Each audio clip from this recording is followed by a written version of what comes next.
guys, welcome to Storytime Part 9.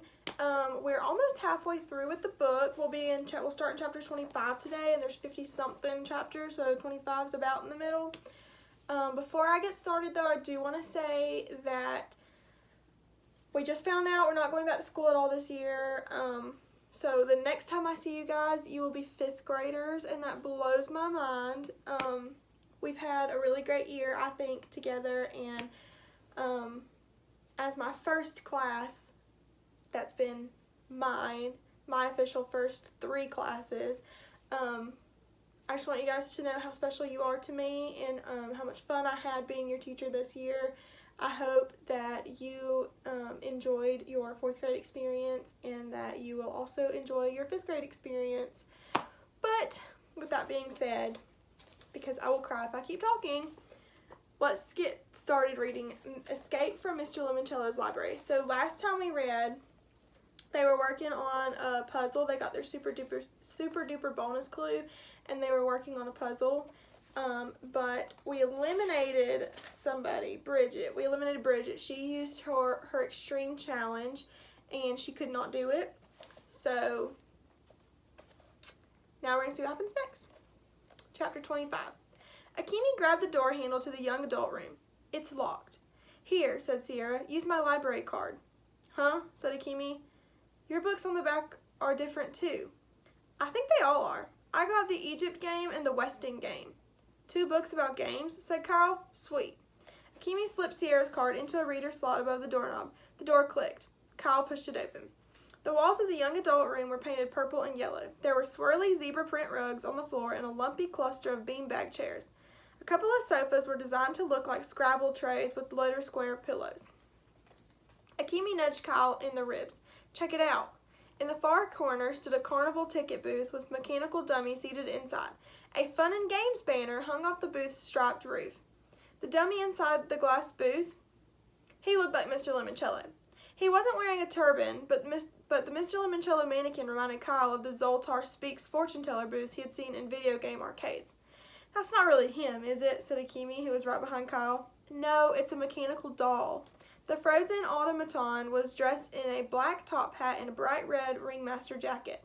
Since the booth had the fun and games banner, Kyle figured you might have to talk to the dummy to get a game. Hello, he said. We'd like to play a board game. Bells rang, whistles whistled, and chaser lights blinked. The mechanical Mr. Lemoncello jostled to life. If you want a game, just say its name. The life-size puppet's blocky jaw flapped open and shut, almost in sync with the words. Do you have Mr. Lemoncello's bewilderingly baffling bibliomania? Did Joey Pigzo lose control? Was Ella enchanted? Huh? Just say yes, suggested Sierra. Yes, said Kyle. Well, great Gilly Hopkins, said the Lemoncello dummy. Here you go. Kyle heard some mechanical noises and some whirring. Then, with a clunk, a wide slot popped open in the front of the booth and a game box slid out. Enjoy, said the dummy. And remember, it's not whether you win or lose, it's how you play the game. So be sure to read the instructions so you'll know how to play the game. Kyle took the box to a table. Okay, he said, raising the lid. Let's set it up, and there was a beep and the door opened. Where is he? Andrew Peckelman barged into the room waving his antique magazine, something called Popular Science Monthly. Who are you looking for? Said Kyle. Mr. Lemoncello. I heard him. Is he in here? Kyle pointed toward the frozen Lemoncello doll sitting in the carny booth. It's a dummy. Peckelman whipped his head around from side to side. Is there a camera in here? Right over the door. Peckelman spun around to face it. Kyle, Akimi, and Sierra formed a human shield to hide their bibliomania box. I want to use a second lifeline, Peckelman shouted at the camera. I want to talk to an expert. Very well, said a calm voice. Kyle immediately recognized as belonging to Dr. Zinchenko. With whom do you wish to speak? The guy who wrote this stupid magazine article about cracking up in bank vaults in the 1930s. I'm afraid we cannot arrange that for you, Andrew. Why not? The guy's a moron. He didn't tell me anything about how to open the front door, which is what my Google search said this magazine would do. We told you the way out isn't the way in. That was just a red herring, a trick to throw us off, of course. No, Andrew, it was not. What is the title of the article? Newest bank vaults defy the cracksmen. Ah, well, that should have been a hint. Apparently, the reporter concluded that thieves could not break open the vault doors. When doing internet research, it is important to... Let me talk to the stupid idiot. I am sorry. That magazine was published in 1936. The reporter is dead. Well then, I want to talk to Mr. Lemoncello. Excuse me? I want to talk to Mr. Lemoncello. This is highly irregular. And so's this game. You people have it rigged so Miguel Fernandez will win. I know you do. That's why Mr. Lemoncello is afraid to talk to me.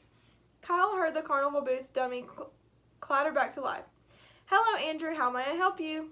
This Lemoncello didn't sound pre-recorded. Apparently, the real deal was using the dummy to do his talking. Your library stinks, shouted Peckelman. Oh dear, have you boys been playing that castle sewer game again?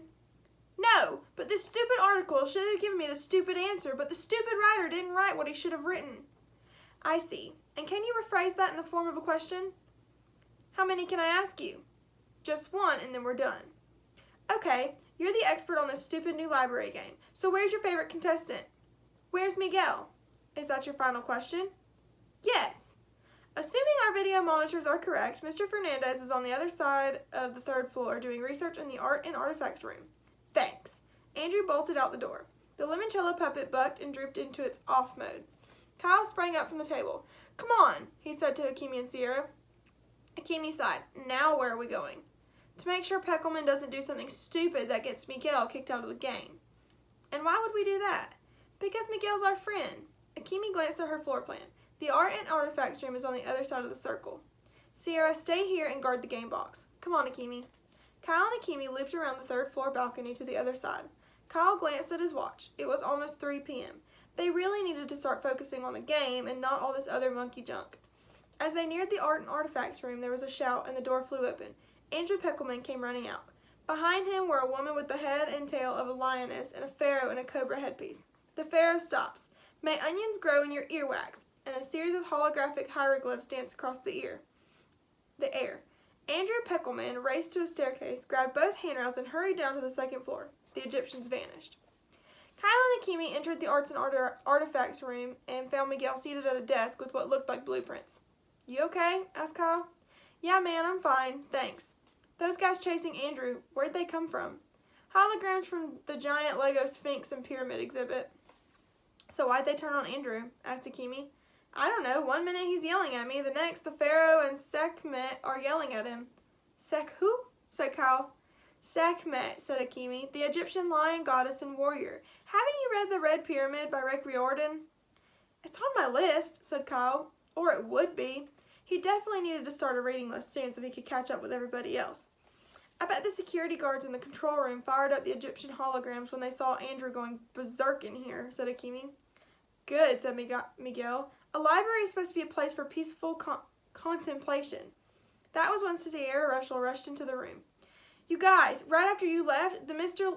Lemoncello dummy spit out a bonus card.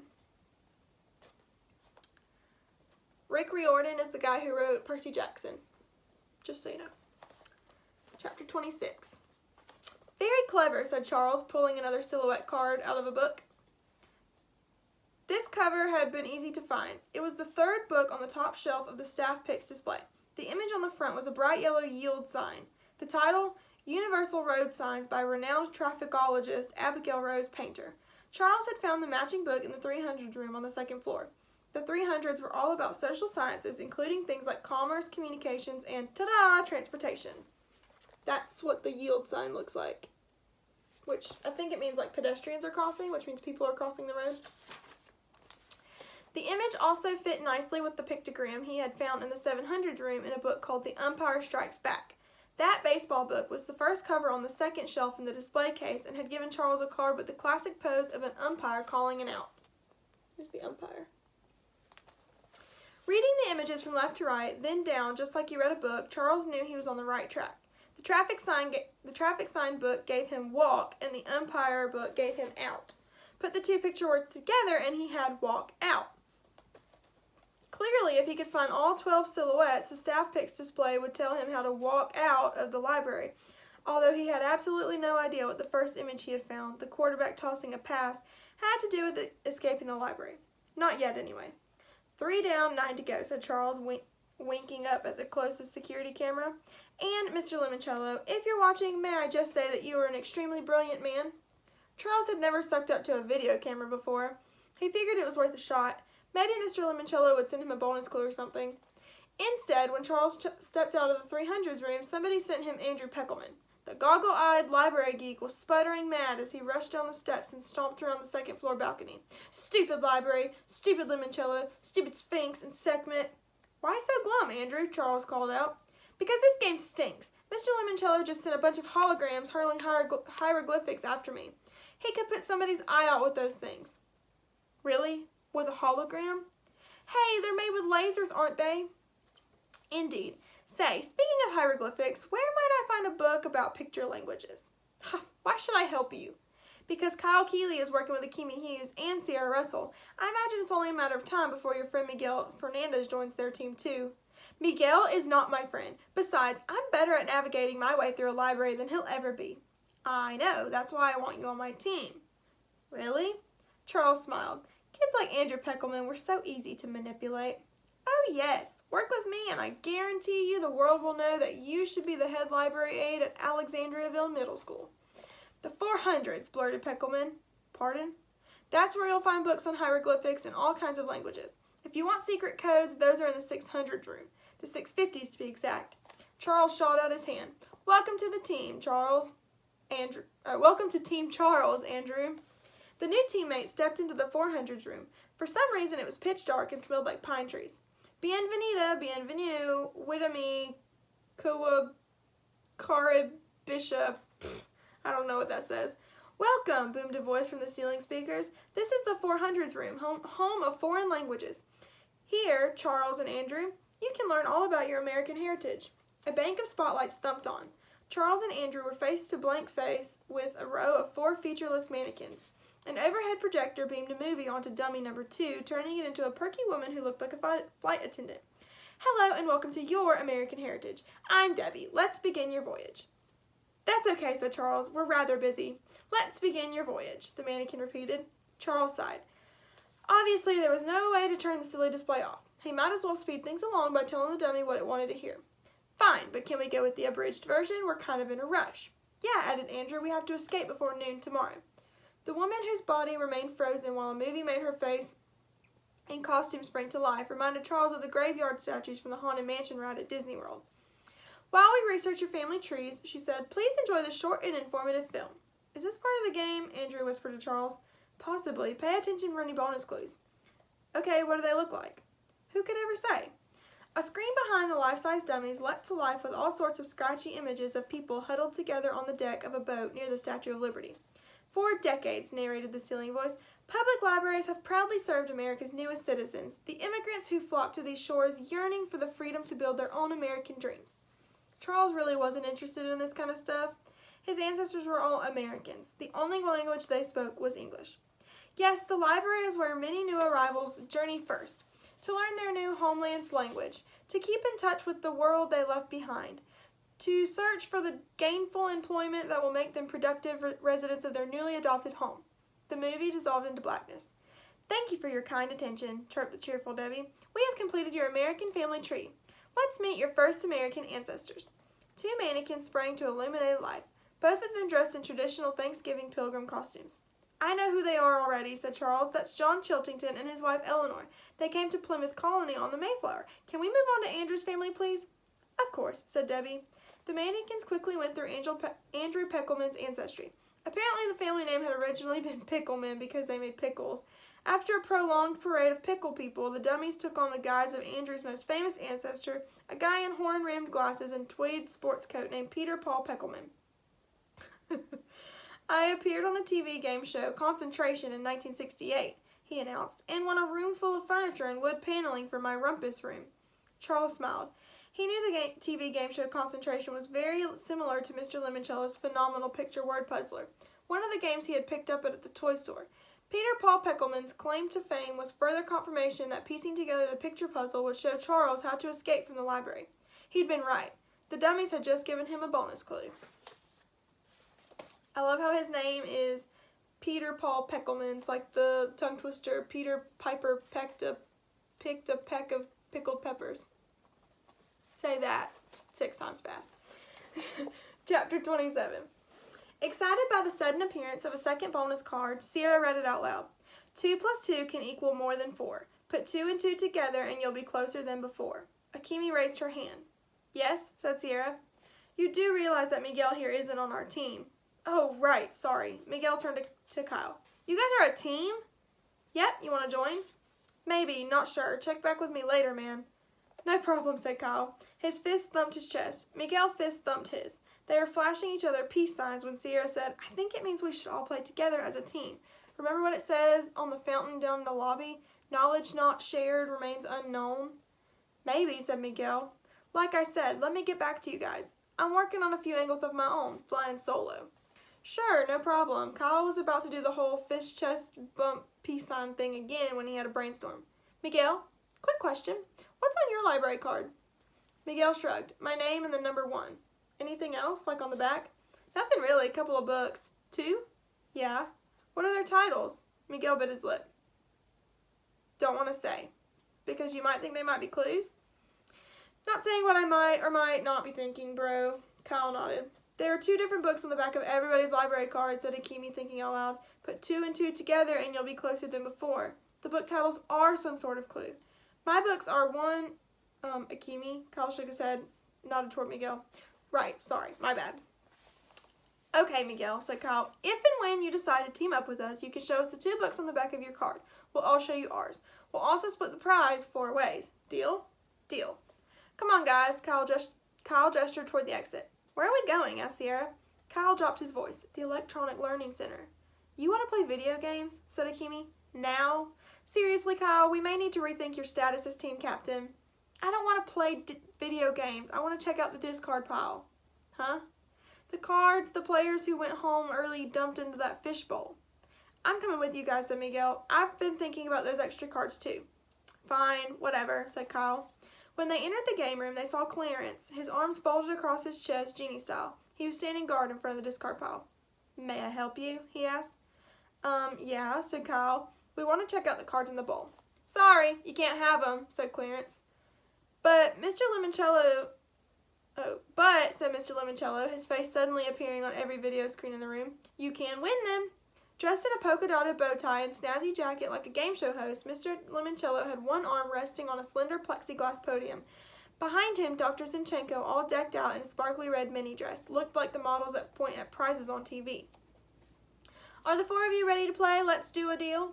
When Mr. Lemoncello said that, he pushed a big red button on his podium. A pre-recorded studio audience whistled, cheered, and applauded. What's Let's Do a Deal? Asked Kyle. My first game to ever be turned into a TV show, brought to you by Lemon Pledge. Dr. Zinchenko started singing. Lemon Pledge, very pretty, put the shine down, lemon good. I don't know if that's a real jingle, I just made that, up. Thank you, Dr. Z, said Lemoncello, bopping the button to make the audience cheer again. Now then, kids, here's the deal. Solve one simple picture puzzle and you 4 win the 5 library cards in the bowl. And if we lose? Simple. Each of you loses his or her library card and adds it to the discard bowl for our next lucky contestants to try and win. He banged the red button again. The audience cheered exactly the same way they cheered before. Kyle turned to the others. What do you say, guys? Let's go for it, said Akimi. Sierra nodded. Miguel? I'm in, bro. You're joining our team? Absolutely. They knocked knuckles to seal the deal. Mr. Lemoncello must have whacked his button again because the canned studio audience started cheering. Kyle wondered what the sound effects would be if he and his friends lost their library cards playing Let's Do a Deal. Probably groans and weeping. Lots and lots of weeping. And that's all for chapter 25, 26, and 27. So next time we'll get to see a game. And I'm excited because we get to see the puzzle. And I'll show you that closer up to next time. But I don't want to give it away. Before we go, I usually give you guys like a question to answer or a riddle to solve and go to the discussions page and do that. But this time, I found a cool fact that I thought would be cool to share with you guys. So in 1949, they were going through a pandemic just like we are right now. And it was a polio pandemic. And I'm not really sure. I was not around back then. I'm not that old. I'm not sure what polio really did, what it really affected. I didn't really look it up, but we can just equivocate we can just say that it's about the equivalent of the coronavirus now, because we're also going through a pandemic. There was a girl who, she was in the hospital at the time in 1949, and she invented Candyland, the board game. And I thought that was really cool, because think about, everybody's at home right now doing nothing other than schoolwork or working or whatever, but we can't go out to eat, we can't do anything, we're just kind of trapped at home. What better thing to do than put your creativity at work? And I thought that was so cool. So she was stuck in the hospital, and she came up with Candyland. It's a cool fact. I hope you guys enjoyed this part 9. We are almost halfway through. There are, let's see, 56 chapters in the book, and we just finished chapter 27. So we'll pick back up with 28 next time, and I will see you then.